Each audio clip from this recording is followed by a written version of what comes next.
If you don't take that chance or that risk of hiring that first person, pouring yourself into them, and then building your team, you will never, ever multiply, not only money, you'll never multiply influence, you'll never multiply adding value to people. So,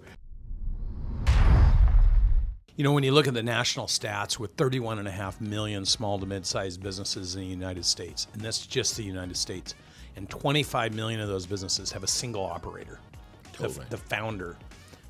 To me, the number one hardest thing for a business owner is to learn to lead even a single person, let alone themselves, right? So what encouragement for those that are just starting out and they're in business by themselves and they're frustrated because they're doing everything and they seem to be struggling to hire that first employee, that first person to help them. What do you think is the disconnect from where they're at to the ability to do that?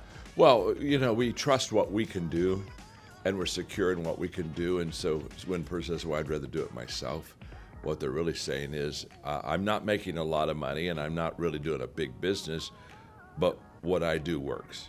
And so they kind of take that maybe scarcity, security mindset and says, well,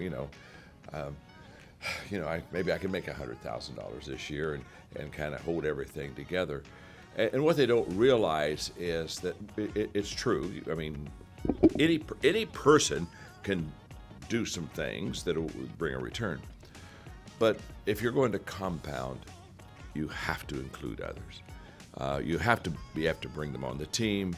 You have to train them.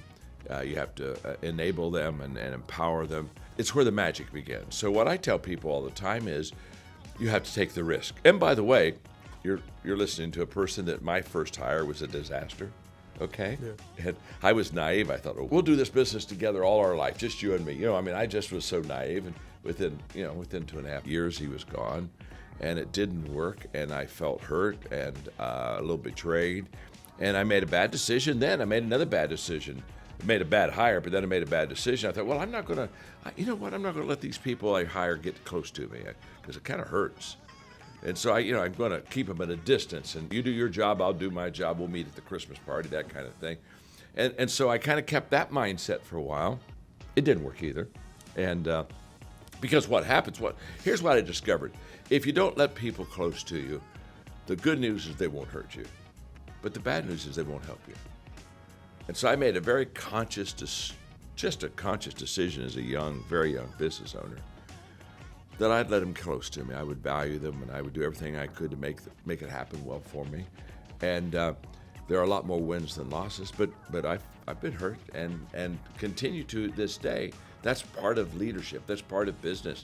But what I know is this: if you don't take that chance or that risk of hiring that first person, pouring yourself into them and then building your team, you will never, ever multiply, not only money, you'll never multiply influence, you'll never multiply adding value to people. So it's kind of like, it may be safe with you, but it isn't going to really benefit a lot of people. You've got to get beyond yourself. Does that make sense? It does, and I think that people, my experience is a lot of people go into business because of what they don't want, not necessarily because of what they do want. And they happens think all the time. Yeah, they don't want a boss. They don't want to be told what to do. And Thank God I'm not doing that. Whoa, I got rid of that. Yeah. And that is their block, being able to hire other people, because they think other people are like them. They don't want to be told what to do. They're not going to be happy in their position. They're always going to be looking to leaving. I always tell people, how you left somewhere is how you're going to assume everyone's going to enter. That is such a good insight, and I believe that very much. I also tell people sometimes, be the boss that you wish you had.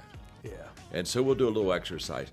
Tell me, who would you like to follow? Who would it be that, man, if they were your leader, you could just come to work and you could be and we just fill that little deal out. And when it's all done, I said, now, that's who you want to be right there. You be that. And it really fits for people. They kind of, I got it, and they go do it. But I know, and you know, that everything rises and falls on leadership, always has, always will.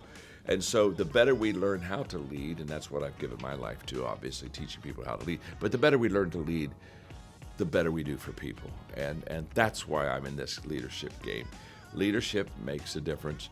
Great leadership makes a great difference. And so the more people you can care for, love, influence, add value to, the greater influence and the greater help that you are for others.